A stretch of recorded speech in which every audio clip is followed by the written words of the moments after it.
বন্ধুরা, আজকে আমি একটা অতি সাধারণ রোগ নিয়ে আলোচনা করব, যে রোগটার নাম হচ্ছে অস্টিও আর্থারাইটিস। এবং বহু মানুষ নামটা শুনলেও রোগের সঠিক কারণ এবং এই রোগের কি কি সিমটমস সেটা হয়তো জানেন না, এবং কিভাবে রোগের হাত থেকে মুক্তি পাবেন সেটাও জানেন না। তো আজকে আমাদের আলোচনার বিষয় এগুলোই।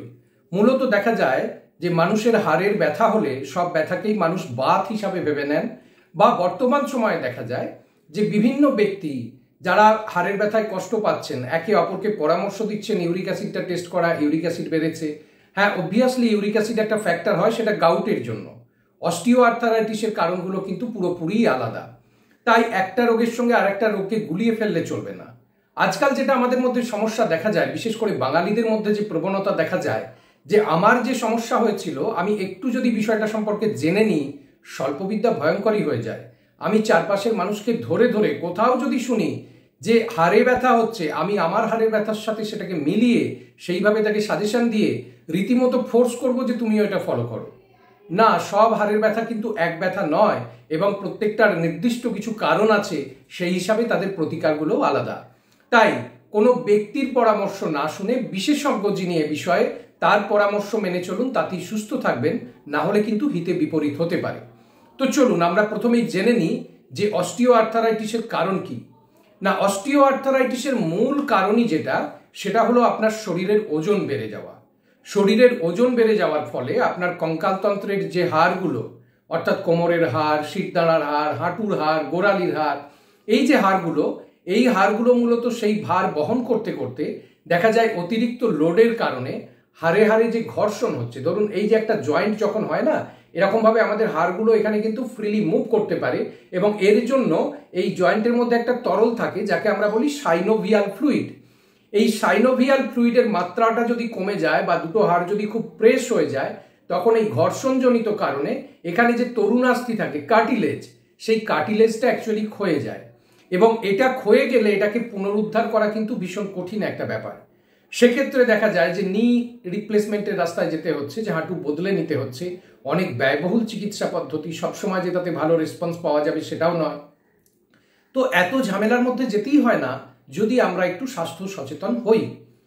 তো মূলত বুঝতে পারছেন যে আমরা বললাম যে দেহের ভর বেড়ে গেলে, আপনি অতিরিক্ত ওজন হয়ে গেছে, তাহলে আপনাকে ফার্স্টলি ওজনটা কমাতে হবে।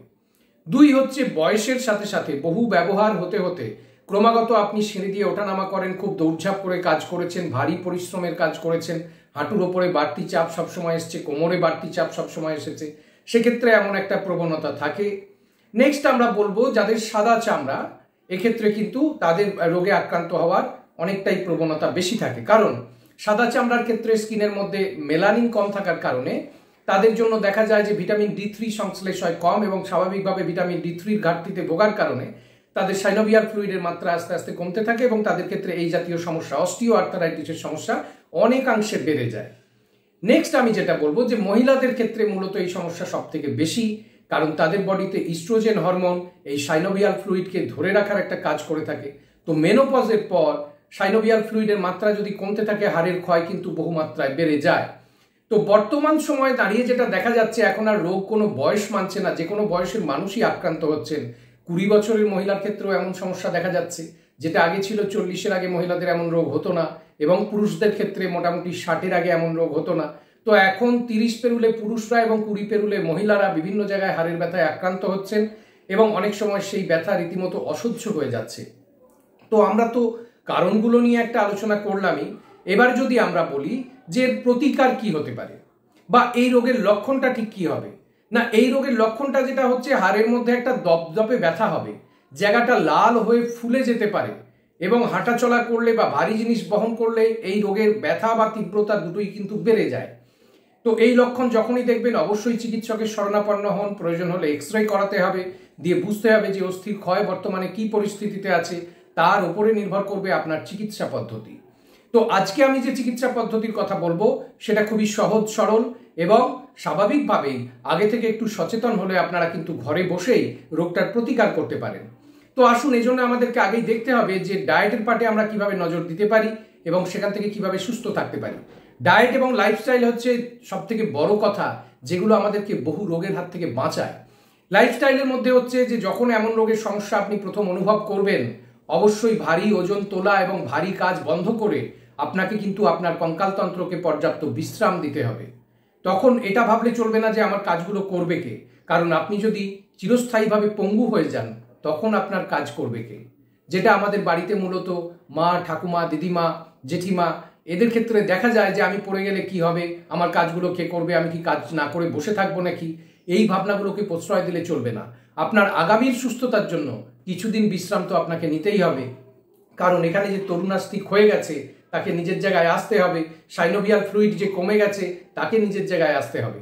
তো এই সাইনোভিয়াল ফ্লুইড তৈরিতে মূলত রোল প্লে করে ভিটামিন D3 এবং তার সাথে আমি বলবো যে ওমেগা 3 ফ্যাটি অ্যাসিড, এবং এগুলো অ্যাকচুয়ালি অক্সিডেটিভ স্ট্রেসে যেটা আছে আমাদের শরীরে তৈরি হয়, বিভিন্ন কারণে তৈরি হয়, পরিবেশ দূষণের কারণে, ধুলো ধোঁয়া থেকে তৈরি হয়, খাবার দাবার যেগুলো প্যাকেট ফুড আমরা খাচ্ছি, আমরা যে জাঙ্ক ফুড, ফাস্ট ফুড খাচ্ছি সেখান থেকে শরীরে তৈরি হয় অক্সিডেটিভ স্ট্রেস। সেই স্ট্রেসের কারণেও কিন্তু সাইনোভিয়াল ফ্লুইডের মাত্রা কমতে থাকে, হাড়ের ক্ষয় বাড়তে থাকে। তো এই জায়গাগুলোকে পুরো ছেঁটে ফেলতে হবে লাইফ থেকে। এবং তার সঙ্গে হচ্ছে দৈনিক খাবারের মাধ্যমে ভিটামিন D3 এবং অর্থাৎ কিনা একটু সামুদ্রিক মাছ খেতে পারলে খুব ভালো হয়। এবং তার সঙ্গে হচ্ছে আপনি দুগ্ধজাত যে কোনো প্রোডাক্ট, ঘি রাখতে পারেন, মাখন রাখতে পারেন, দই রাখতে পারেন, এগুলো কিন্তু আপনার শরীরে ভিটামিন D3 যোগান দেবে এবং আপনাকে অনেক ভালো রাখবে, সাইনোভিয়াল ফ্লুইডের মাত্রা কমতে দেবে না, হাড়ের ক্ষয় প্রতিরোধ করবে। কিন্তু ক্ষয়ে গেলে তখন আপনি কি করবেন না, ক্ষয়ে গেলে এক্ষেত্রে প্রতিকার মূলত দুটো, এক হচ্ছে গ্লুকোসামিন এবং হচ্ছে কন্ড্রয়টিন। এই দুটো কম্পাউন্ড আপনার শরীরে তখন ভীষণ রকম দরকার, কারণ এই দুটোই কিন্তু শরীরের মধ্যে কার্টিলেজ তৈরি করবে এবং অস্থির যে ক্ষয় হয়েছে, মূলত বলবো কার্টিলেজের যে ক্ষয় হয়েছে তরুণাস্থির, সেই জায়গাটাকে রিপেয়ার করবে গ্লুকোসামিন এবং কন্ড্রয়টিন। তো কোন খাবার থেকে পাবেন এই গ্লুকোসামিন এবং কন্ড্রয়টিন? এই জায়গায় আমি সত্যিই যারা নিরামিষাশী তাদের জন্য আমি ভীষণ রকম দুঃখিত, কারণ এই দুটোরই কোনো নিরামিষ সোর্স পাওয়া যায় না। কন্ড্রয়টিন পাওয়া যায় সব থেকে ভালো হচ্ছে মুরগির যে বক্ষদেশে যে পাঁজরের অংশ, তার এই যে মূল হাড় যেটা রয়েছে, কিলকাস্থি যেটাকে আমরা বলছি, সেখান থেকে খুব ভালো পাওয়া যায়। আর গ্লুকোসামিন মূলত পাওয়া যায় যেটা শামুক, ঝিনুক, গুগলি, চিংড়ি এই জাতীয় মাছে অল্প মাত্রায় পাওয়া যায়, আর এদের খোলার মধ্যে প্রচুর পরিমাণে পাওয়া যায়। তো খোলাটা তো আমাদের পক্ষে খাওয়া সম্ভব নয়, তাই লোকালি অ্যাভেলেবেল শামুক, ঝিনুক, গুগলি এগুলো যদি নিয়মিত বেশি খেতে থাকেন তাহলে এই ক্ষয়টাই হয় না। এবং ক্ষয় যখন হয়ে গেছে তখন অবশ্যই ডাক্তারের পরামর্শ অনুযায়ী আপনারা একটু চেষ্টা করুন গ্লুকোসামিন এবং কন্ড্রয়টিন বাজার থেকে, ওষুধের দোকান থেকে কিনে খেতে। ডক্টর যে ডোজটা বেঁধে দেবেন সেই ডোজ স্পেসিফিক হওয়ার চেষ্টা করুন, তাহলে দ্রুত রোগ মুক্তি ঘটবে। এবং ডাক্তার যদি বোঝেন যে আপনার সমস্যা আরও গভীর হয়ে গেছে তখন কিন্তু এগুলো ইনজেক্ট করার দরকার হতে পারে।